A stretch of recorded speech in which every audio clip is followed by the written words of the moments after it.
Rasulullah, bakti kepada kedua orang tua, manfaat dunia sampai akhirat. Amin ya rabbal. Hadirin dan hadirat Bapak Ibu muslimin muslimat yang dirahmati Allah Subhanahu wa taala.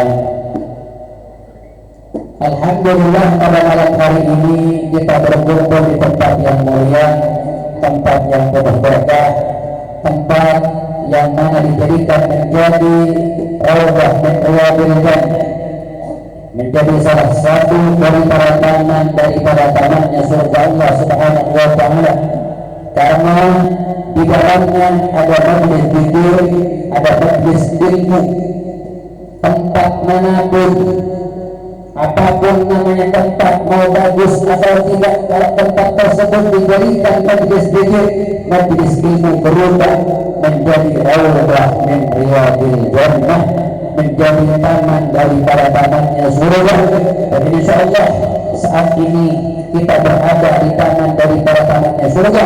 Kelak di hari kiamat kita masuk ke surga Allah Subhanahu wa taala.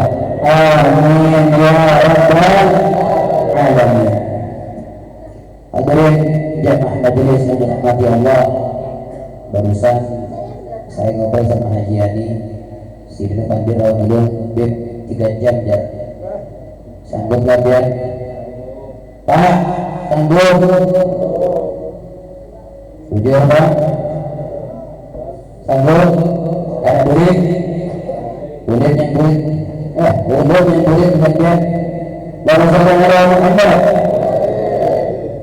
Hadirin hadirat Bapak Ibu yang dirahmati Allah Subhanahu wa taala, ulun kita akan berjalan akan membawakan satu hadis riwayat daripada sahabat Nabi Abu Hurairah radhiyallahu ta'ala anhu wa arda.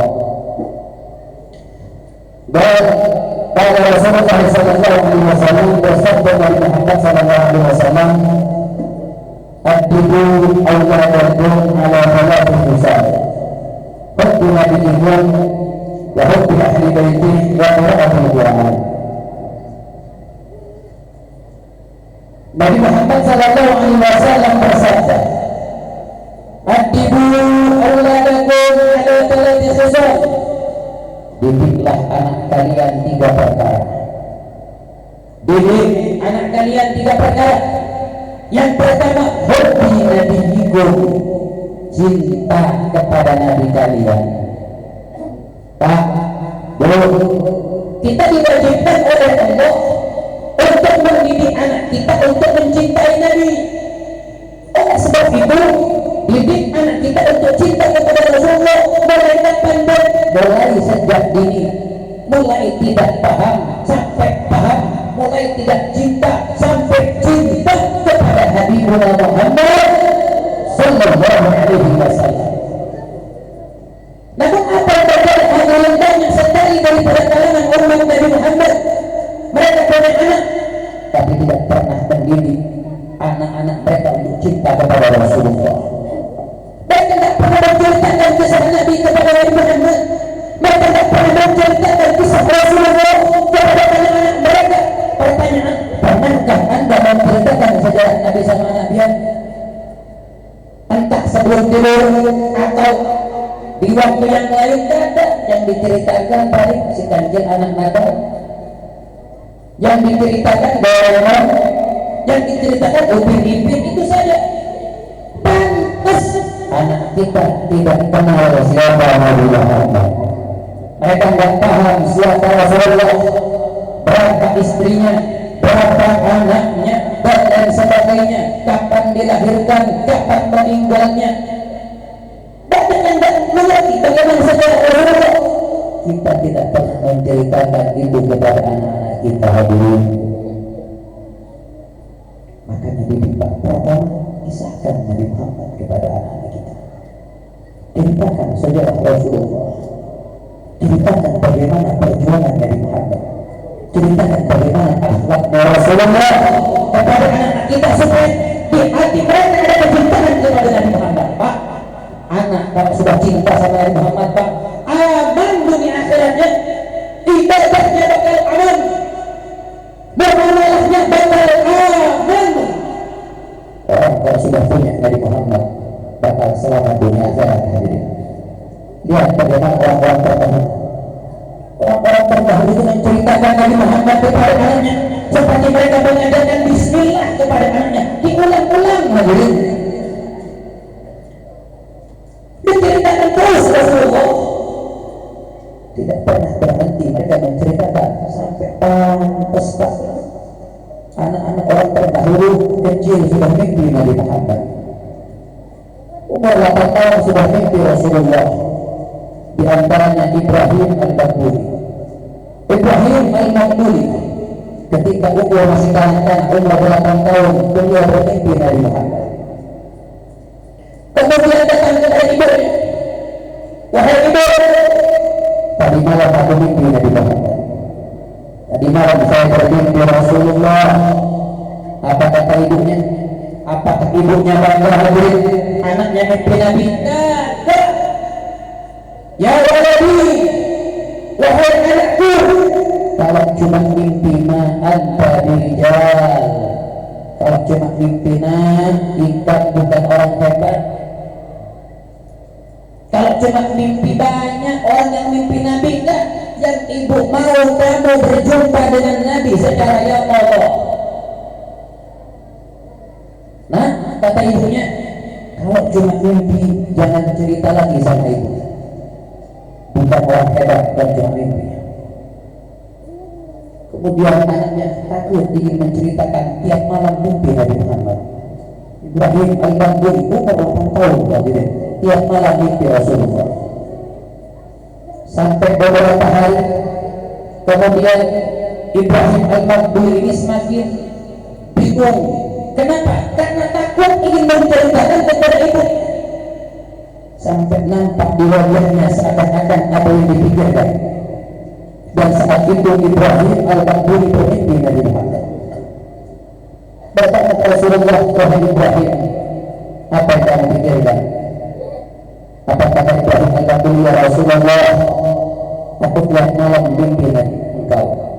Aku tiap malam mimpi engkau ya Rasulullah. Aku takut menceritakan kisah ini kepada ibuku.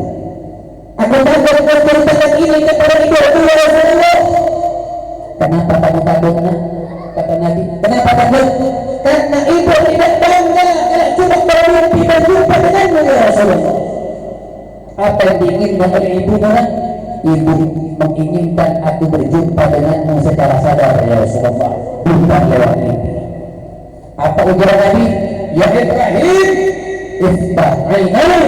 Kalau begitu wahai Ibrahim, sekarang buka kedua mata kamu. Dibuka kedua matanya, terbangun dari tidurnya. Ternyata di hadapannya sudah Nabi Muhammad sallallahu alaihi wasallam. Akhirnya berjumpa secara yang kokoh kepada Habibuna Muhammad sallallahu alaihi wasallam. Apa sebab? Karena mereka kecil diceritakan kisah-kisah Nabi Muhammad kepada anak-anak mereka sehingga timbul cinta kepada Rasulullah. Diceritakan pula dalam kitab Afdalus Salawat ala Sayyidis Sadat karangan Al-Imam Al-Qadhi Syekh Yusuf An-Nabhani. Di dalam kitab tersebut diceritakan ada orang tua, perempuan tua yang mana dia sedang mengambil air di sumur. Dia ambil air pakai tali. Kenapa? Saat itu musim kemarau. Diambil tapi tali nggak sampai ke dalam sumur. Kenapa? Karena airnya terlalu dalam. Terus berusaha nggak dapat air. Kemudian ini ada anak kecil datang, kurang lebih juga 8 tahun umurnya, datang, wahai ibu, wahai nenek, bapak aku bantu untuk mengambil air. Kata perempuan ini, saya saja yang tua tidak mampu, apalagi anak-anak. Gak usah, katanya perempuan. Berusaha lagi ini perempuan sampai berkali-kali tidak juga mendapatkan air, sampai ini perempuan putus asa dia. Kemudian ini anak kecil menawarkan lagi, dulu maukah saya bantu mengambil air? Ya sudah, silahkan ambilkan. Tak mungkin juga dapat anak kecil mengambil, orang tua saja tidak bisa, apalagi anak-anak. Ini anak kecil datang ke depan sumur, Apakah pakai tali? Kada, langsung diludahi sumurnya. Sumurnya diludahi, itu air yang di bawah langsung naik ke atas hadirin, sampai keluar full itu langsung air. Bingung ini orang tua haji. Nah, amalan apa yang kamu amalkan sehingga mendapatkan tarawih seperti ini? Kata dia, tidak ada. Aku tidak punya tarawih, aku masih anak-anak baru. Tidak mungkin. Kau pasti punya amalan. Kau pasti punya amalan sehingga mendapatkan kedudukan tinggi, mendapatkan tarawih yang luar biasa.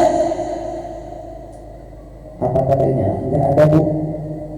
Coba nak, apa yang kamu lakukan selama ini?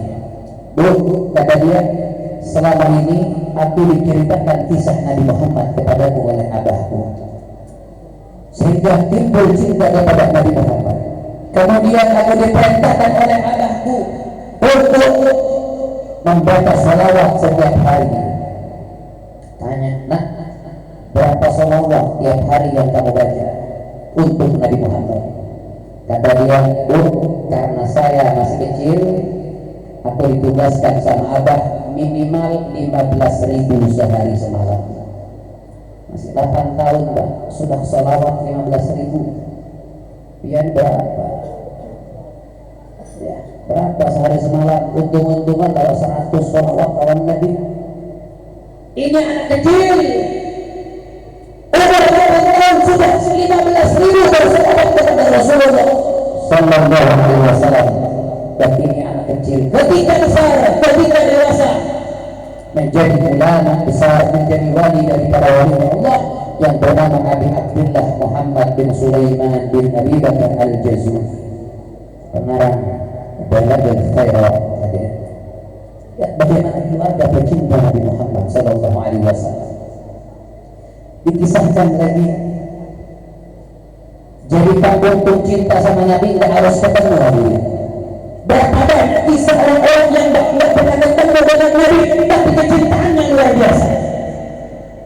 Ada anak daripada anak tabi'in, seorang anak tadi itu mulai kecil diceritakan sejarah Nabi Muhammad, diceritakan bagaimana kisah Rasulullah, akhlaknya Nabi, sifatnya Nabi, diceritakan sampai timbul kecintaan yang luar biasa kepada Rasulullah. Sampai anak tanya, bah, tiap malam abah ceritakan Nabi Muhammad kepada saya. Bagaimana cara ketemu Nabi Muhammad bagaimana?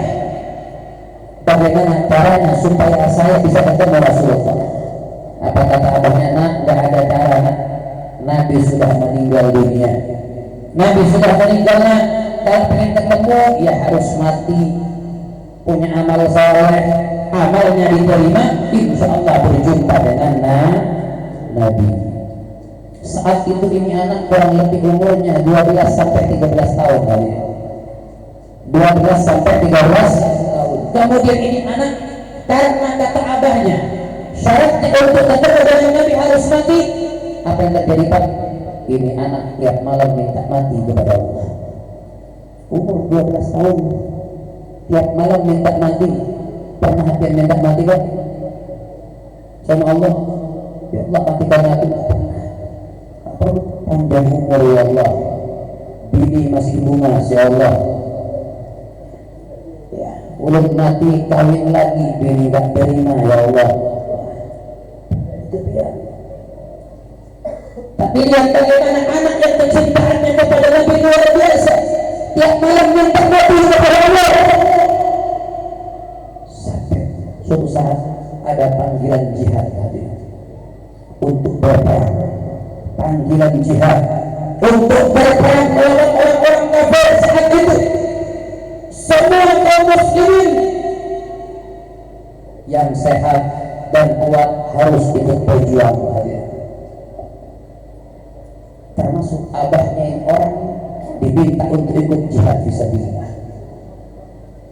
Berangkatlah, orang tuanya besok akan berangkat, malam persiapan disiapkan sama istrinya, makanannya, bajunya, semua alatnya, baju perang, pedangnya, perisainya disiapkan. Ini anak tanya, bah mau kemana? Kata abahnya, nah abah mau ikut berperang, dipanggil sama khalifah. Kata anaknya, bah, ajak ulun, ajak saya juga ingin berperang bah, tolong bawa saya wahai abah. Apa kata abahnya? Wajah nazil tasabira. Nah, masih kecil nah, gak usah, nanti kalau sudah besar ikut. Enggak, saya minta tolong bah dibawa saat ini. Jangan nak, jangan, masih kecil, gampang. Nanti kalau sudah dewasa silahkan nak. Enggak bah, yang aku minta cuma ini bah. Selama ini kata ini anak aku enggak pernah minta macam-macam kepada abah. Aku tolong kabulkan malam ini. Aku minta besok bawa aku untuk berperang. Bayangkan, umur 13 tahun minta ikut perang. Anak kita 13 tahun minta apa? Minta duit, tahunya kan minta duit aja. Ini anak 13 tahun minta ikut berperang. Tidak ada rasa takut sedikit pun. Kemudian apa yang terjadi?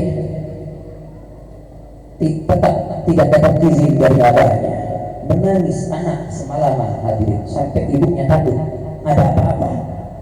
Kemudian musyawarah antara ibu dengan bapaknya, suami istri musyawarah, anaknya tidak pernah menangis berhenti, tidak pernah berhenti menangis. Kata bapaknya, wahai istriku, apa ini? Mau diajak, masih kecil, enggak diajak, nangis terus.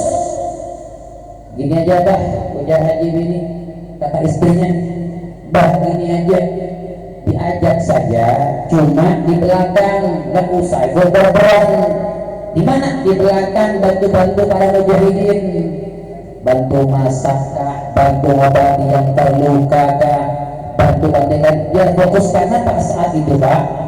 Orang zaman dulu nggak berperang, nggak semuanya berperang. Ada yang ditempel, yang jaga, yang masak semua, dan ada juga yang mengobati orang-orang yang luka. Baik, akhirnya sepakat suami istri, anaknya yang umur 13 tahun diajak ikut berperang, namun tidak perang fisik, hanya membantu saja di belakang. Sepakat, nah dipanggil, nah sini, enggak bu, enggak bah, ada apa? Jangan nangis, besok ikut abah berperang. Wah, ini anak senangnya luar biasa. Terima kasih abah, terima kasih ibu. Cuma nak, nanti di belakang ya, jangan ikut abah. Enggak apa-apa, yang penting ikut berperang. Baik, dipersiapkan besoknya, persiapan bekal anaknya juga. Sebelum berangkat, ibunya berpesan. Apa ujar ibunya? Nah, pulang dengan selamat ya. Pulang dengan selamat nak ya. Apa kata anaknya? Bu, aku ikut berperang bukan untuk selamat. Aku ikut berperang bukan untuk selamat, tapi aku ikut berperang untuk mati, untuk berjumpa dengan Nabi Muhammad. Bu, kalau saya mati dan aku berjumpa dengan Nabi, adakah pesan yang ingin ibu sampaikan kepada Rasulullah? Menangis ibunya, dipeluk anaknya, kemudian pesan sama bapaknya, Pak, tolong jaga anakku ya, anak saya jangan sampai lepas, jangan sampai berperang, jaga Pak ya. Baik, berangkat, singkat cerita berangkat, anak dengan abah, anaknya umur 13 tahun hari ini, harapannya cuma mati ingin berjumpa dengan Nabi Muhammad. Subhanallah, sampai di meja pertemuan kali ini anak di belakang, bapaknya ke medan pertempuran. Ternyata apa? Saat itu salah dengar kabar.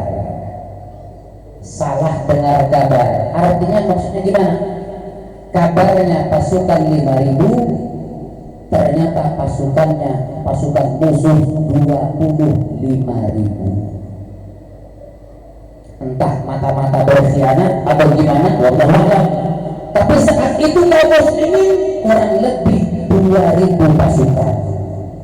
Karena Pak, kaum muslimin itu Pak, zaman dulu Pak, tanya musuhnya berapa? 5.000, yang dikirim 2.000, harus di bawahnya musuh. Tanya musuh berapa? 10.000, yang dikirim paling 6-7.000, harus di bawahnya Pak. Itu orang kenapa? Supaya ada kesempatan mati syahid. Nah, kayak sekarang berapa musuh ya? 100 kirim 500 itu kelebihan. Makanya kita ini pengecut. Berapa musuh? 10 kirim 30. Itu kalau kita harus di atasnya musuh. Kita ini pengecut. Kalau orang itu berani tanya musuh berapa? 10. 2 orang cukup berani. Itu baru berani. Gentle.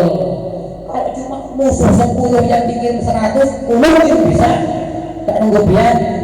Udahnya preman pasar, mainnya keroyokan, preman galong. Orang yang pemberani itu tanya musuh berapa? 100. Kirim 30 cukup. Nah, begitu. Itu gentle pemberani.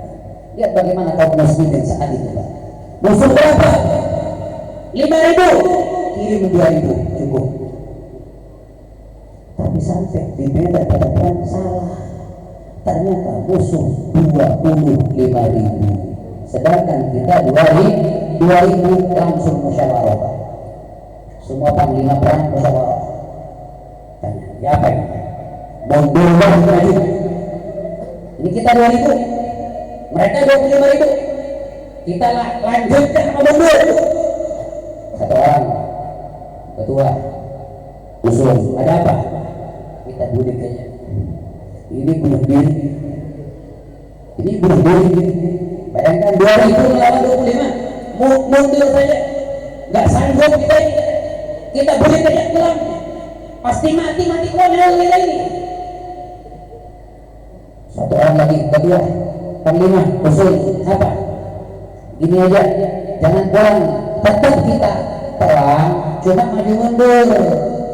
Nanti serang, nanti mundur sambil nunggu bantuan. Kan sambil nunggu bantuan, bujur juga yang kedua ini. Tetap jangan mundur, biar tidak kita takut. Tetap maju, nanti nyerang mundur sambil nunggu bantuan. Masuk kata dia. Ada orang ketiga mengatakan, saya mau tanya kepada kalian semua. Dia datang ke tempat ini tujuannya untuk apa? Datang ke medan ini untuk apa? Ke pertempuran ini? Mereka mengatakan untuk mati syahid. Untuk mati syahid. Apa kata orang ini? Di depan sudah ada kematian. Di depan sudah ada syahid. Kenapa harus mundur? Ini kan harapan kita. Harapan kita untuk mati syahid. Kenapa dari pada kematian harus mundur? Betul. Kita datang ke tempat ini untuk mencari mati syahid. Sekarang mati syahid di hadapan kita. Kenapa kita harus mundur? Langsung hadirin, semangat dengan takbir. Mereka mengangkat pedangnya dan maju untuk berperang. Hadirin, tetap mereka minta bantuan juga. Saat itu bantuan belum datang, hadirin. Bantuan belum datang. Dan saat itu kaum muslimin sudah terdesak. Bagaimana mungkin Pak 2.000 melawan 5.000? Terdesak kaum muslimin. Kemudian dengan siapapun yang masih sanggup untuk berperang, ayo berperang. Ini anak kecil yang 13 tahun mendengar kalau pasukan kaum muslimin terdesak. Dia tak pikir panjang, Pak. Dia ambil pedang. Dia tidak kuat angkat pedang, dia seret pedangnya, Pak. Dia jalan ke dalam pertempuran hari ini. Umur 13 tahun. Dia lari ke medan pertempuran ketika mendengar kaum muslimin terdesak. Tapi apa yang terjadi, hadirin? Sebelum ini anak sampai ke garda terdepan, sudah disambut dengan puluhan anak panah, hadirin. Disambut dengan puluhan anak panah dan meninggal di tempat. Anak kecil sudah puluhan anak panah menembus badannya. Bagaimana enggak mati, hadirin? Meninggal dunia. Singkat cerita, ketika peperangan selesai, ternyata abahnya selamat, anaknya yang meninggal dunia.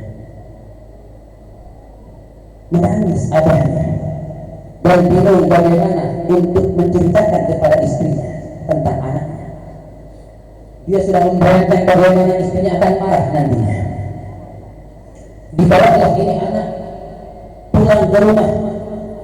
Sampai di rumahnya, lihat ketika ibunya melihat anaknya meninggal dunia, lihat langsung pingsan tadi. Bagaimana enggak pingsan Pak? Sudah puluhan anak panah di perut dan dadanya hadirin. Anak yang masih belia. Seorang ibu hadirin, jangankan anak kena panah Pak, anak jatuh aja ibu itu sakit hadirin. Anak kalau sudah panas, yang ikut panas ibunya hadirin. Anak kalau sakit ibunya ikut sakit hadirin. Apalagi ini anak kena puluhan anak panah. Ibunya lihat pingsan lagi, sadar melihat anaknya pingsan lagi. Sampai ini anak terus dikafani dan kemudian dikubur. Ibunya tidak sanggup memandang anaknya hadirin. Kemudian ibunya tidak pernah berhenti menangis, mulai siang sampai malam menangis terus. Kemudian dia tertidur. Saat dia kecapean menangis, malam itu dia tertidur berjumpa dengan Nabi Muhammad. Ibu-ibu di malam hari karena capek menangis bermimpi berjumpa Nabi Muhammad, dan ternyata anaknya sudah ada di pangkuan Rasulullah. Anaknya sudah ada di pangkuan Nabi Muhammad. Apa kata anaknya? Ya Ummah, la tahzani wa la tajzani. Bu, jangan nangis ya, jangan sedih Bu ya, jangan lagi mengeluh Bu, tidak usah bersedih Bu. Kenapa? Karena anakmu telah bersama Nabi Muhammad. Bu, ibu nggak usah bersedih lagi, nggak usah nangis. Kenapa? Anakmu sudah mendapatkan apa yang diinginkan Bu. Alhamdulillah, sekarang aku bersama Rasulullah. Lihat hadirin, seorang anak kalau dididik dengan pendidikan cinta kepada Muhammad, mereka akan menjadi orang yang hebat hadirin. Mereka menjadi orang yang luar biasa. Tapi kapan anak tidak pernah dia dididik cinta sama Nabi, jangan harap hadirin mereka akan cinta kepada Allah, mereka akan cinta sama Nabi. Jangan harap kalau cuma ngasih makan dan minum Pak, nggak nunggu pian, kambing, ayam lebih mampu ngasih makan anaknya. Jadi yang penting ngasih makan, yang penting kasih baju, yang penting kasih pakaian Pak. Sapi lebih mampu daripada pian, kambing lebih mampu, apalagi ayam anaknya belasan. Pian punya anak jangan cuma dikasih makan, tapi kasih pendidikan. Katakan sama Nabi, allimu awladakum wa inna awladakum makhluquna bi zamanin ghairi zamanikum. Ajarkan anak kalian, didik anak kalian, karena anak kalian akan berada di zaman yang tidak sama zamannya dengan zaman kalian. Pak, zaman kita sudah mengerikan hadirin. Zaman sekarang ini sudah mengerikan. Bagaimana nasib anak kita Pak 10 tahun ke depan? Bagaimana nasib anak kita 20 tahun ke depan? Ini sekarang sudah mengerikan hadirin. Apalagi 20 tahun lagi Pak, lebih mengerikan hadirin dari sekarang. Makanya didik anak kita, karena mereka akan berada di satu zaman yang sudah zamannya tidak sama lagi dengan zaman kita. Kenapa? Zaman semakin maju akan semakin berantakan hadirin, semakin rusak hadirin. Makanya Pak dikatakan sama ulama, ni'amul ilahi 'alal ibadi katsiratun wa ajalluhunna hidayatul awladi. Nikmat yang Allah berikan kepada kita sangat banyak. Nikmat yang Allah berikan kepada kita sangat banyak Pak. Akan tetapi yang paling besar di antara nikmat hidayatul awladi, kita diberi anak yang hidayat, anak yang soleh, anak yang soleh. Pak, anak itu kalau soleh Pak, ya Allah, bahagia orang tuanya Pak, senang orang tuanya. Kalau anak menjadi anak yang soleh, maka orang tua akan bahagia di dunia sampai akhirat Pak. Lihat anak kalau soleh Pak, di dunia mereka akan membahagiakan orang tuanya. Mereka nurut sama ibu bapaknya, mereka menyenangkan kedua orang tuanya Pak. Nggak sampai di situ Pak, ketika bapaknya meninggal, ibunya meninggal, anak yang soleh mendoakan orang tuanya. Hadirin, anaknya mendoakan orang tuanya. Nggak sampai di situ, dan nanti di hari kiamat di mahsyar, anak yang soleh akan menjadi saksi baik kepada orang tuanya. Dia akan mengatakan kepada Allah, ya Allah, aku nggak akan masuk surga kecuali bersama kedua orang tuaku. Aku menjadi begini, aku menjadi soleh, aku menjadi ulama, aku menjadi orang yang baik berkat kedua orang tuaku. Ya Allah, aku minta kedua orang tuaku masukkan ke surga. Akhirnya kedua orang tuanya dimasukkan ke surga berkat anak yang soleh. Sebaliknya Pak, anak kalau nggak soleh, ya Allah, di dunia Pak, berapa banyak orang tua menangis karena perbuatan anaknya. Di dunia berapa banyak orang tua bersedih karena perbuatan anaknya. Orang tua nggak berbuat, anak yang berbuat, tapi orang tua yang malu. Orang tua menanggung malu karena perbuatan anaknya. Bahkan tidak sedikit Pak, anak menampar orang tua. Bahkan ada anak membunuh orang tuanya. Di Bandung, seorang anak mengkampak ibunya sampai mati. Hadirin, gara-gara minta uang 10.000 nggak dikasih. Hanya gara-gara minta uang 10.000 nggak dikasih, dibunuh ibunya Pak. Lihat, uang 10.000 lebih berharga daripada nyawa ibunya. Kenapa? Anak yang nggak terdidik seperti ini. Anak yang tak kenal sama Nabi seperti ini. Anak yang jauh dari Rasulullah seperti ini. Di kampung saya, satu desa dengan saya, ada anak membunuh bapaknya. Gara-gara apa? Hanya gara-gara minta uang untuk minum minuman keras tak dikasih. Dia minta sama bapaknya untuk menjual tanahnya. Bapaknya nggak ngasih. Kenapa? Karena bapaknya tahu ini akan dibuat minum-minuman keras sama anaknya, akan dibuat mabuk-mabukan sama anaknya. Karena nggak dikasih sama bapaknya Pak, akhirnya beli racun. Ini anak ingin meracun bapaknya supaya cepat dapat warisan. Apa yang terjadi? Bapaknya suka saat itu Coca-Cola. Coca-Cola minuman bersoda itu, ditaruh racun sama anaknya di minuman itu dan ditaruh di kulkas. Emang itu minuman kesukaan bapaknya. Kemudian hadirin, saat itu sore ada 3 teman bapaknya datang ke rumahnya. 3 teman bapaknya datang bertanya. Karena temannya datang, dikeluarkanlah Coca-Cola dari yang sudah diracuni sama anaknya. Dituang semua gelas dan diminum. 4 orang minum, 3 orang temannya, 1 bapaknya. 4 orang minum hadirin, 3 orang meninggal dunia, 1 kritis hadirin. Termasuk bapaknya, ini anak mati juga. Diusut sama polisi, diselidiki sama polisi, ternyata ketemu anaknya yang meracuni hadirin. Setelah interogasi, apa dia bilang? Memang sengaja saya meracuni bapak saya supaya apa? Supaya cepat dapat warisan. Allah. Lihat Pak, anak kita, anak kalau nggak kenal sama Nabi begini jadinya. Anak kalau jauh kepada Rasulullah begini jadinya.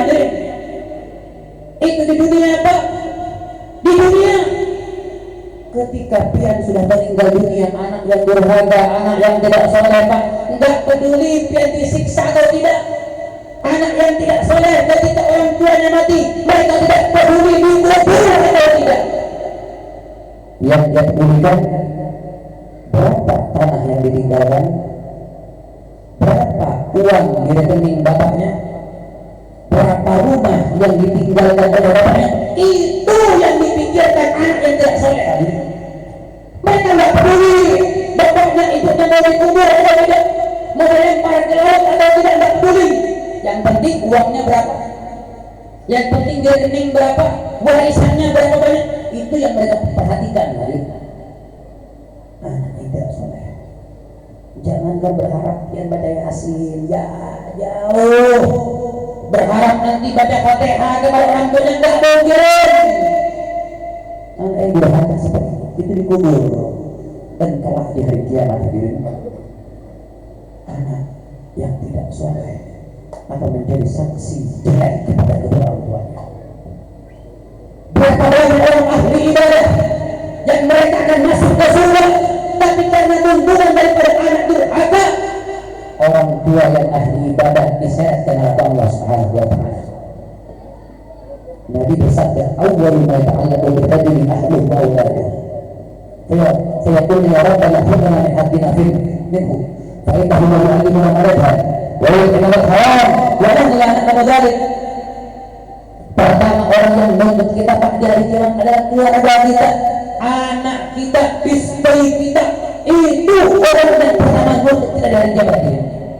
Hati-hati Pak, jangan sampai dia dituntut sama anak. Jangan sampai dia digugat sama anak. Jangan sampai dituntut sama dari kiamat gara-gara tidak mendidik mereka Pak. Mereka mengatakan, ya Allah, jangan masukkan orang boleh ini ke dalam surgamu. Apa kata ya Allah? Semua keperluan yang telah aku berikan ya Allah. Ini anakku, dia minta duit, aku kasih uang yang banyak ya Allah. Minta rumah, aku bangunkan yang megah ya Allah. Minta mobil, aku berikan mobil yang banyak ya Allah. Apa kata anaknya? Betul ya Allah, aku minta duit dikasih uang miliaran, aku minta rumah dibangunkan, aku minta pekerjaan dikasih pekerjaan yang banyak. Akan tetapi ya Allah, aku tidak sholat dibiarkan sama bapakku ya Allah. Aku tidak sholat dibiarkan, aku buka aurat dibiarkan, aku bernyanyi tanpa diberikan gitar sama bapakku ya Allah. Sehingga aku menjadi rusak karena bapakku ya Allah, dan aku tuntut sekarang masukkan orang tuaku ke neraka ya Allah. Orang tua Pak yang asalnya penghuni surga diseret ke neraka karena sebab anak yang tidak soleh hati. Alhamdulillah. Pak, Bu, bawa punya anak soleh. Bawa, Bu, mau punya anak soleh Bu? Ya, ada caranya, ada resepnya. Orang kalau pengen punya anak yang soleh ada resepnya. Resep dari Nabi. Kalau pian amalkan, pian kerjakan, dipastikan anak menjadi soleh. Cuma semua kaum muslimin hampir mengamalkan, tahu dari Nabi, tapi tidak diamalkan, tapi berdoa semoga anak menjadi soleh.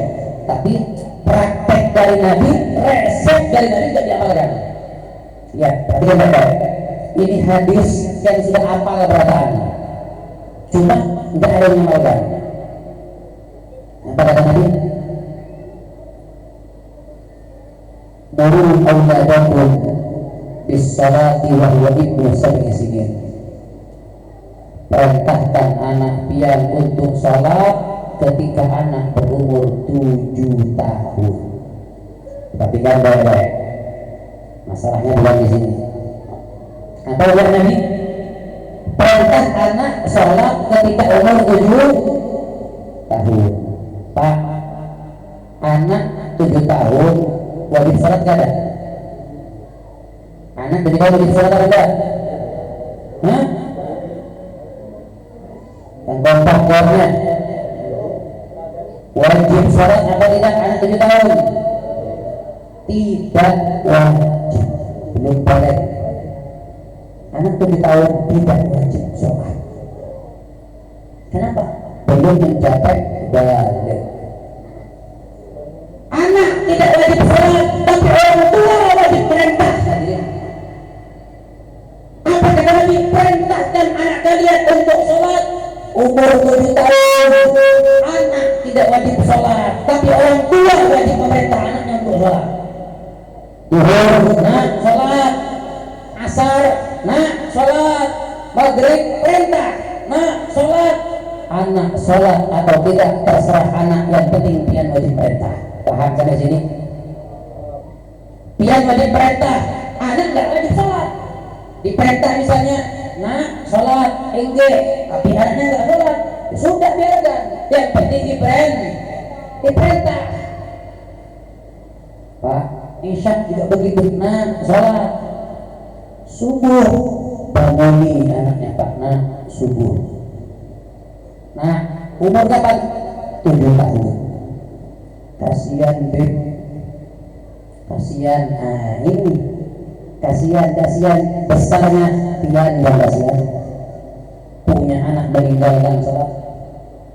Perintah Nabi hadirin, 7 tahun bangun anak. Nah suruh ketika anak bangun mau ikut sholat atau kada terserah anak. Habis bangun tidur lagi silahkan, nggak masalah, yang penting suruh dibangun anak. Umur 7 tahun, kelas 1 SD. Banyak orang kasihan di presiden Cina ini resep dari Nabi, ini perintah Nabi. Kalau dia amalkan Pak, dijamin anaknya jadi anak yang soleh. Hadirin, kalau Pak umur 7 tahun anak bangun subuh Pak, ketika dewasa Pak subuh bangun sendiri. Hadirin, tak usah dia bangun kan? Terbiasa. Mulai 7 tahun dia bangun subuh, mulai 7 tahun dia bangun, terbiasa, punya kebiasaan. Sampai dewasa subuh bangun sendiri. Masalahnya Beb, bapaknya bangun jam 8. Ini repot. Ini bapaknya perlu dirupiah, bapaknya perlu dididik. Kalau kayak gini bukan anaknya. Anda kalau pengen punya anak yang soleh, Anda harus berkorban. Tidak pengen berkorban, pengen punya anak seperti Imam Syafi'i. Memang gampang seperti Imam Syafi'i. Imam Syafi'i banyak. Hati-hati. Orang tua harus berkorban. 7 tahun bangun sampai umur 10 tahun. Apa ujian ini? Wa kulluhum idza tarakaha wa huwa ibnu asyri sinin. Pukul itu anak jika umur 10 tahun mereka tidak mau sholat. Umur 10 tahun umur berapa? 14. Umur berapa ini? Nah, umur berapa? 8 tahun katanya. 8 juga. Ini wajib diperintah dari sholat. Orang tuanya wajib diperintah subuh dibangun. 8 tahun juga. 10 tahun kata Nabi, jika tidak mau sholat pukul anak. 10 tahun nah sholat enggak, pukul. Tapi pukulan yang tidak membahayakan. Jangan ubah Nabi perintah pukul, ambil bala dipukul, bukan begitu. Ya. Pukul yang sekiranya anak merasa kapok, ambil lidi pukul, tak nurut ambil penjalin pukul, tak masalah. Perintah Nabi 10 tahun nggak sholat pukul Pak, besar Pak, insya Allah anak yang jadi anak yang soleh. Hadirin, jangan salah mendidik anak, jangan lembek mendidik anak. Kalau berlembek Pak, bahaya anak Pak.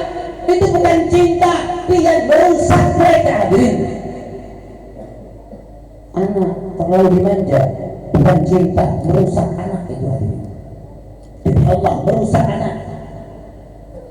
Mana halal dengan tahu afdal min adabin hasan, kata Nabi. Tidak ada pemberian orang tua kepada anak yang lebih baik daripada pemberian pendidikan yang bagus. Kalau Anda cinta kepada anak, didik anak, itu pemberian terhebat. Oh, cinta sama anak, diberikan mobil Fortuner, diberikan mobil Pajero, diberikan mobil Alphard, bukan cinta. Kalau yang cinta sama anak, maka berikan anak pendidikan yang bagus. Itu pemberian yang paling hebat orang tua kepada anak. Bangga anak saya sudah kuberikan Pajero. Ada apa? Sudah baca Quran anaknya? Maghrib kemana mereka? Pajero juga kemana di sekolah Pajeronya? Subuh kemana mereka? Habis ngesat kemana mereka? Perhatikan mereka ya hadir. Anak aset dunia akhirat.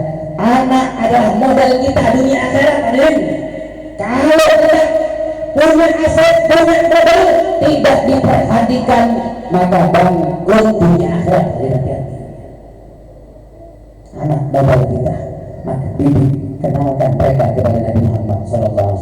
Yang pertama, hubbi nabiyikum, cinta kepada Nabi kalian.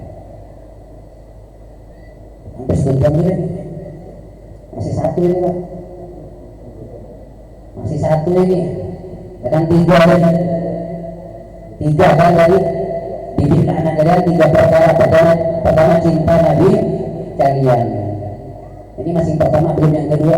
Sangguplah kira-kira sampai jam 12. Sanggup? Lain wajah-wajah kelaparan semua yang nampak.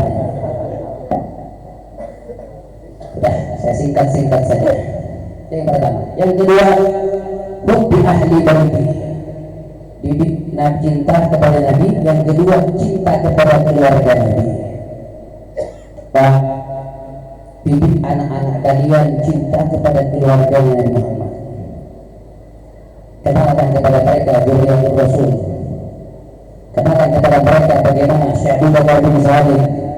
Kenalkan kepada mereka daripada bagaimana Faqihul Mujaddad.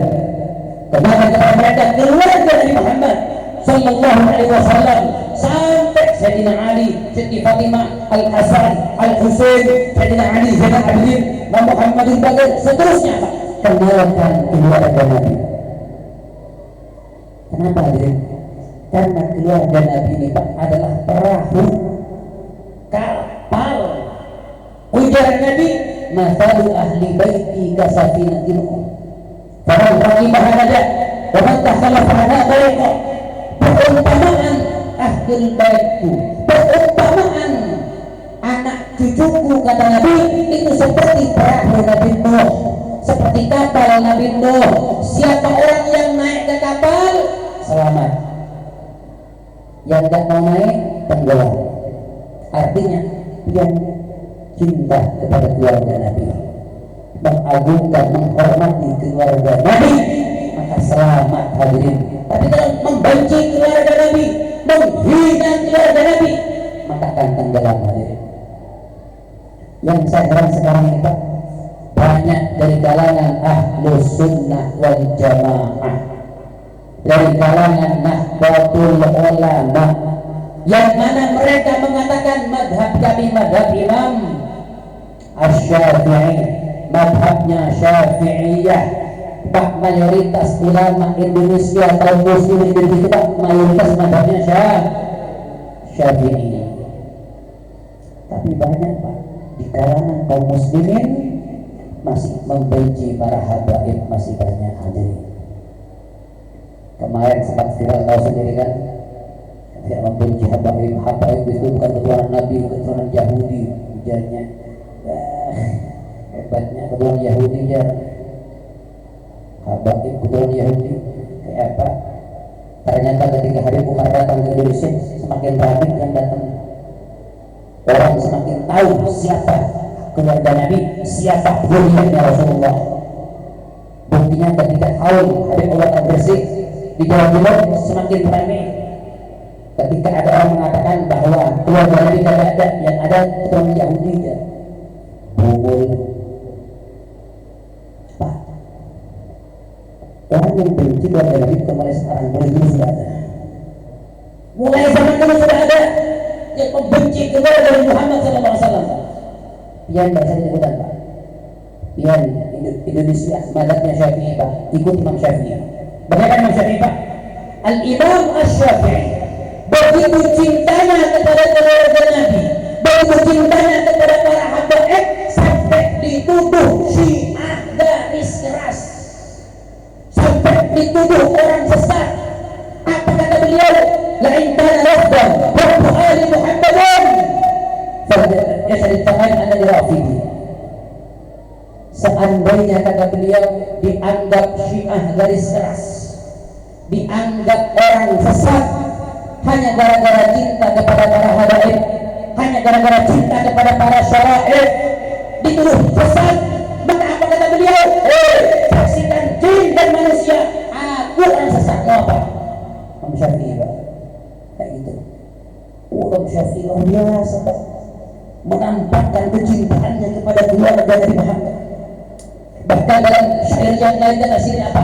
La in kana dhanbi hubbu ali Muhammadin fadzaka dhanbun nasbu anhu aduhu. Seandainya dianggap dosa, seandainya dianggap maksiat hanya gara-gara cinta kepada keluarga Nabi, cinta kepada zuriyahnya Nabi Muhammad, dianggap dosa, apa ujar sedikit, maka itu perbuatan dosa aku gak akan tobat sampai hari kiamat. Kalau cinta sama Habaib, cinta sama Syarifah itu dianggap dosa sama orang, dianggap maksiat sama orang, maka apa kata Imam Syafi'i? Maka itu perbuatan dosa aku gak akan tobat. Dan kata Imam Syafi'i menunjukkan kecintaannya kepada Nabi Rasul Sallallahu Alaihi Wasallam. Kenapa? Memang itu didikan. Pertama cinta kepada Nabi, kedua cinta kepada keluarga Nabi Muhammad Sallallahu Alaihi Wasallam. Wassalamualaikum Muhammad. Ini kalau kita panjangkan panjang ya masalah ini. Tapi yang jelas sudah. Ini pertama cinta kepada Nabi, yang kedua cinta kepada keluarga Nabi Muhammad. Yang ketiga wa qiraatil Quran. Di mana kalian Pak membaca Al-Quran? Pak, banyak orang di luar sana hadirin, mereka itu lebih sayang, mereka lebih cinta anaknya bisa bahasa Inggris daripada hafal Quran hadirin. Buktinya Pak, saya mau tanya, madrasah di sini ada? TPA ada? TPQ ada? Ada? Yang keras ada? Berapa sebulan?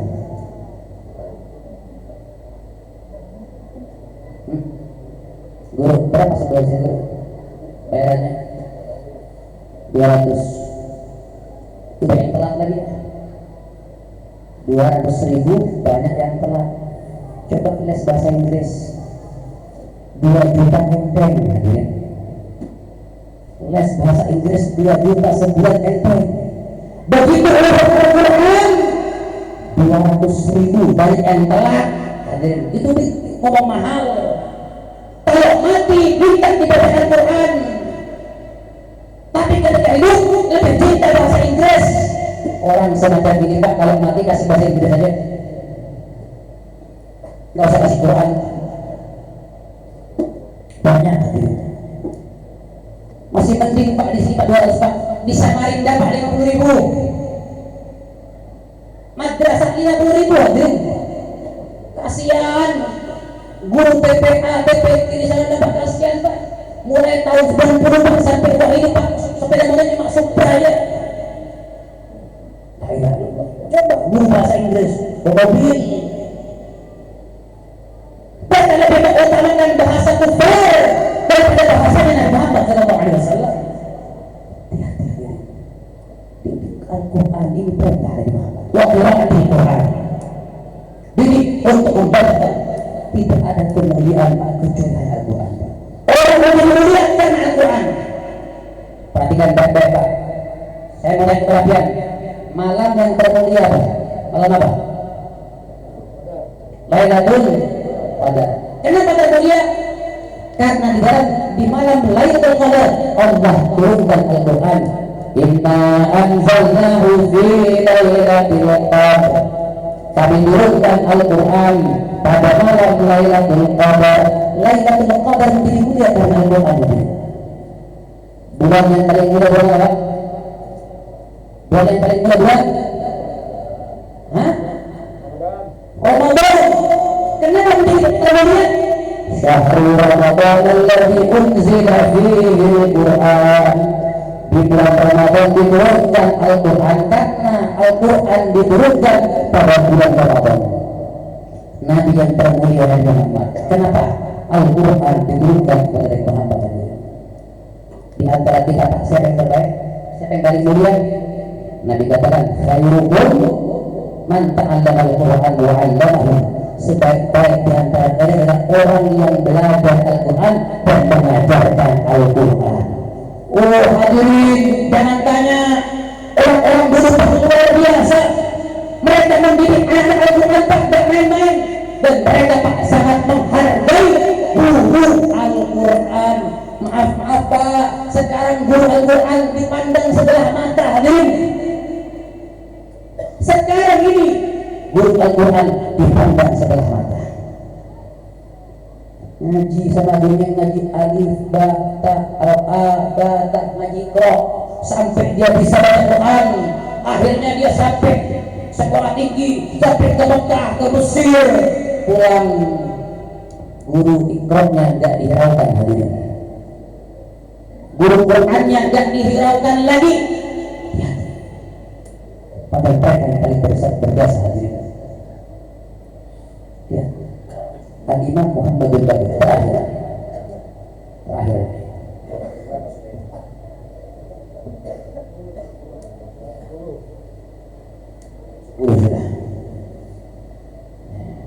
Sanggup kalau memang digajian tak apa. Tapi wajah ngantuk sudah mulai nampak ini. Nggak tahu ngantuk kalau apa nggak tahu kan. Nama saya Muhammad. Tahir.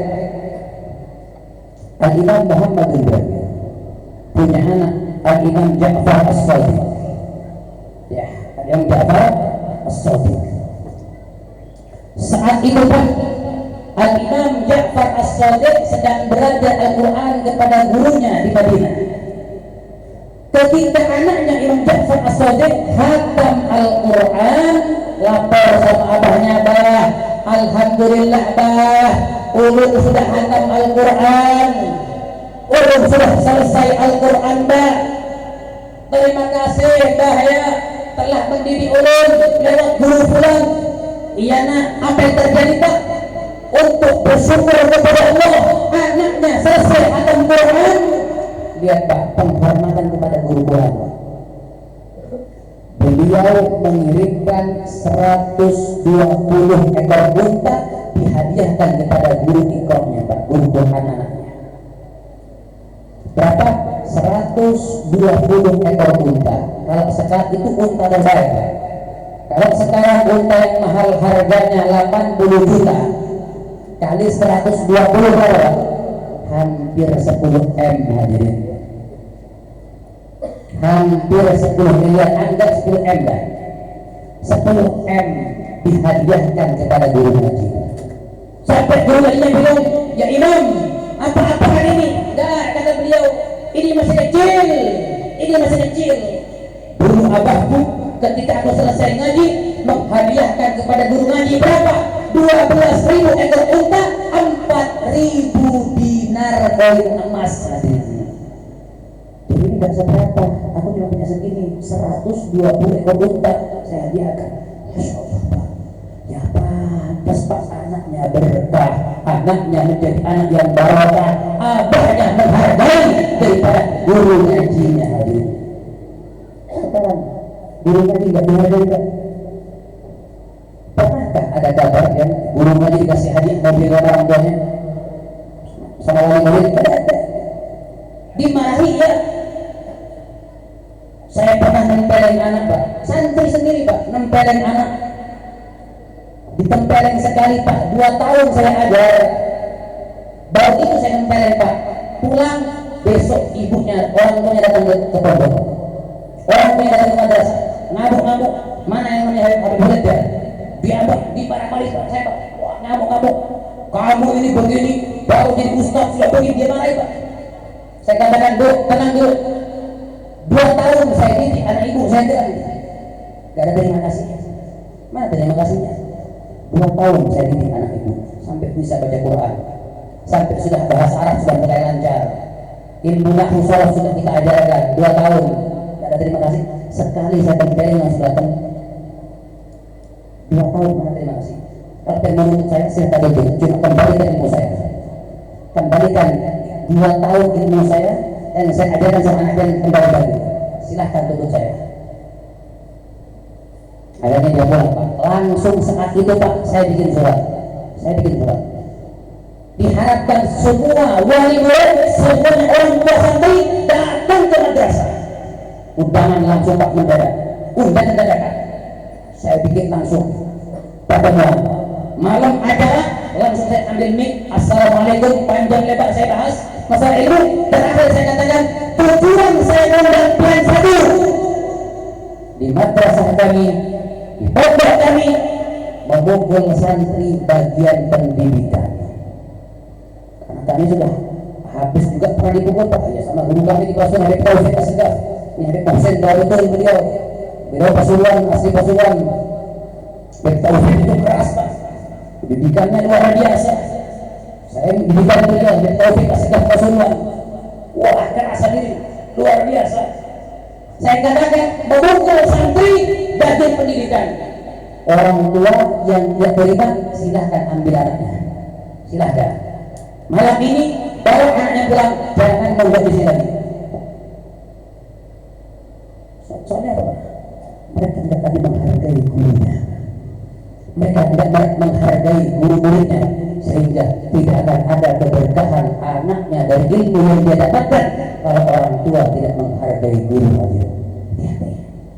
Sebab itu hadirin, hargai guru ngaji anak dia, walaupun cuma ustaz di kampung, walaupun cuma guru di kampung. Kenapa? Keberkahan anak pian tergantung bagaimana penghormatan pian kepada mereka. Hadirin, insyaallah kita doakan anak-anak kami anak yang soleh semuanya, menjadi anak yang soleh, yang taat kepada Allah, taat kepada Rasulullah, yang bisa membanggakan Nabi Muhammad, yang bisa membahagiakan kedua orang tua untuk satu hari kiamat. Amin ya rabbal alamin, amin ya rabbal alamin.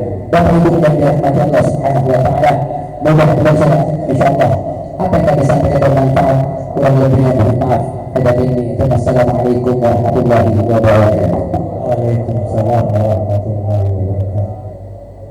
Selanjutnya dengan hormat kami persilakan kepada Habib Hussein Asegaf untuk menyampaikan sedikit tausiah, dan nanti selanjutnya menutup dengan membacakan haulnya.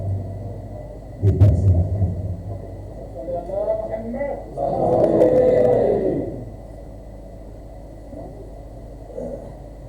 Assalamualaikum warahmatullahi wabarakatuh. Bismillahirrahmanirrahim. Bismillahirrahmanirrahim. Bismillahirrahmanirrahim. Bismillahirrahmanirrahim ala nur. Bismillahilladzi huwa mudabbirul umur. Bismillahilladzi khalaqan nura minan nur wa anzalan nur ala tur fi kitabin mastur fi raqqin manshur biqadarin maqdur ala nabiyyin mahdur. Alhamdulillah huwa bil izzi madhkur wa bil fakhri mashhur wa ala sarra'i wad dharra'i mashkur. Wa sallallahu ala sayyidina Muhammad wa ala alihi wa ashabihi ajma'in, amma ba'd. Segala puja dan puji hanya milik Allah Jalla Jalaluh, Al-Mahmud wal Ma'bud. Salawat serta salam senantiasa kita haturkan, kita persembahkan, kita hadiahkan kepada pribadi mulia Kanjeng Gusti Baginda Nabi besar Muhammad sallallahu alaihi wasallam, yang dimana karena berkah kesabaran beliau, keistiqomahan beliau, keistimewaan beliau, kita semuanya terselamatkan minat zulumati ila nur, dari kegelapan menuju cahaya, cahaya ilahi, cahaya hidayah, cahaya sa'adah, kebahagiaan, kegembiraan di dunia, apalagi nanti kelak sampai kita menuju kepada akhirat. Yang sama-sama kita muliakan, kita hormati guru kita Al-Habib Khalid bin Hamid Asegaf. Mudah-mudahan beliau senantiasa diberikan kesehatan oleh Allah Subhanahu wa taala, diberikan berkah oleh Allah Subhanahu wa taala dan senantiasa beristiqamah dalam mendidik kita semuanya menuju kepada mahabbah Rasulullah Muhammad sallallahu alaihi wa alihi wa ashabihi wasallam. Yang sama-sama kita juga hormati dan muliakan tuan rumah kita Bapak Haji Kapten Yani. Ya. Mudah-mudahan sidin senantiasa diberikan kesehatan oleh Allah, diberikan berkah oleh Allah Subhanahu wa taala. Para alim ulama, para guru, para habaib, para syaraif yang hadir, khususnya juga Abang Ulun, ya, Haji Rizdianto Haleng, anggota DPR RI Provinsi Kalimantan Selatan yang juga merupakan calon anggota DPR RI Pusat. Mudah-mudahan sidin senantiasa diberikan kesehatan oleh Allah Subhanahu wa taala. Hampir 3 minggu kami sudah melaksanakan safari dakwah dari mulai Banjarmasin, ya. Baru kali ini Ulun mengadakan safari dakwah beberapa tahun. Langsung yang menyupiri di tahun ini adalah anggota DPR Provinsi Kalimantan Selatan, Haji Rizdianto Haleng. Jadi kita dari Banjarmasin, dari satu masjid ke masjid yang lain, dari satu kampung ke kampung yang lain, yang dimana kurang lebih hampir 3 minggu ini, karena sebelum Maulid kita sudah start dari Banjarmasin, ya. Jadi sidin nyetir langsung, nyetir sendiri, duduk sebelah kanan, Ulun sebelah kiri, dan di belakang kita ada kameramen kita yaitu saudara Aldi. Semuanya terekam Bapak Ibu, semua ada. Bahwasanya apa? Tidak lain dan tidak bukan, kita ingin mensyiarkan keagungan, kebesaran daripada baginda Nabi besar Muhammad sallallahu alaihi wa alihi wasallam. Ayyuhal ikhwah wal akhwat, Bapak Ibu yang dimuliakan oleh Allah, karena waktu juga yang begitu sempit, sedikit saya ingin mengutip satu ayat Al-Quran yang dimana pelajar seberataan pasti hafal dengan ayat ini. Disebutkan dalam Al-Quran, a'udzubillahi samil alim minasyaitonir rajim, bismillahirrahmanirrahim, innallaha wa malaikatahu yusalluna 'alan nabi ya ayyuhalladzina amanu sallu 'alaihi wa sallimu taslima. Satu ayat Al-Quran ini Bapak Ibu, jikalau kita kaji, jikalau kita teliti, jikalau kita pelajari dengan sebenar-benarnya, satu ayat ini sebenarnya cukup untuk membuktikan kebesaran, keagungan, keistimewaan daripada Sayyidul Wujud wa afdal kulli mawjud, baginda Nabi besar Muhammad sallallahu alaihi wasallam. Begitu agung dan besarnya baginda Rasulullah, sampai-sampai Allah ketika memerintahkan, biasanya Allah langsung memberikan amar, qu anfusakum wa ahlikum ud'auni astajib lakum. Setiap ayat tidak ada Allah memulai dengan dirinya kecuali satu ayat ini. Sebelum Allah memberikan perintah, Allah mendahului dengan dirinya.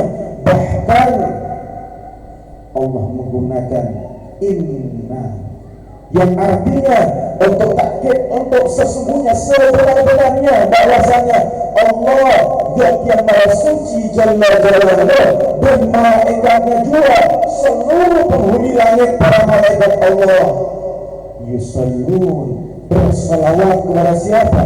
Kepada Sayyidina Muhammad sallallahu alaihi wasallam, kepada baginda Rasulullah.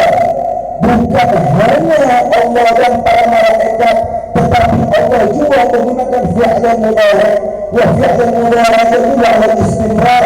Artinya sejak ayat tersebut diturunkan oleh Allah, maka sampai hari kiamat nanti, sampai dunia berakhir, terus Allah dan para malaikat bersalawat kepada baginda Nabi Muhammad sallallahu alaihi wa alihi wasallam. Kalau Nabi Allah Adam alaihissalam diberikan oleh Allah satu kemuliaan, yaitu Nabi Adam para malaikat dan jin harus sujud. Iblis saat itu sujud kepada Nabi Adam, itu pun hanya sekali Bapak Ibu, tetapi khusus untuk baginda Rasulullah bukan sekali Allah bersolawat, tetapi dari mulai ayat tersebut diturunkan sampai dengan nanti hari kiamat, Allah senantiasa dan para malaikat juga bersolawat kepada baginda Nabi Muhammad Sallallahu Alaihi Wasallam. Ini kebesaran baginda Rasulullah. Walaupun mustahil di waktu yang singkat kita akan jelaskan apa arti salawat Allah kepada Rasulullah, apa arti salawat malaikat kepada Rasulullah, dan apa arti salawat kaum mukminin. Karena di akhir ayat disebutkan, ya ayyuhalladzina amanu sallu alaihi wa sallimu taslima. Kita belum jelaskan mengenai tafsirnya ini, mustahil waktu tidak mungkin mencukupi Bapak Ibu. Tetapi yang ingin saya tekankan di sini adalah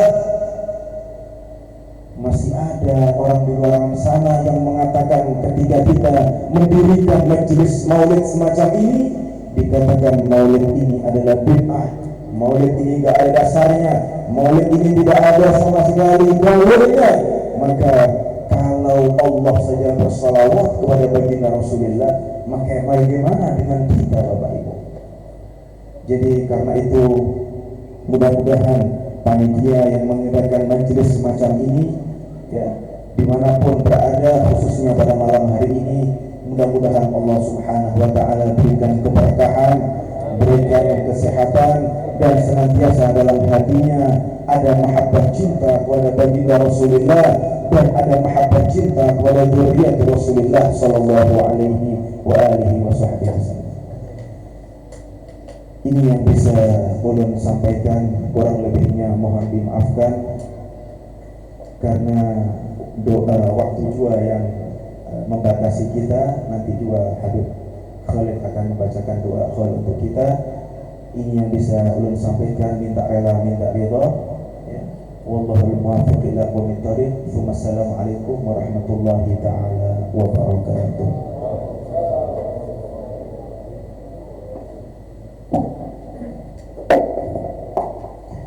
Bismillahirrahmanirrahim.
والحسن رضي الله عنه يا الله اللهم إنك مسلم وزيد ظالم كان مزيد وبالرس أنزل من الهدى مغفرة من حمد ومن وجعل بيننا من أعمالنا وصلى الله على سيدنا محمد وعلى آله وسلم بفضل سبحان ربك رب العزة عما يصفون وسلام على المرسلين الحمد لله رب العالمين.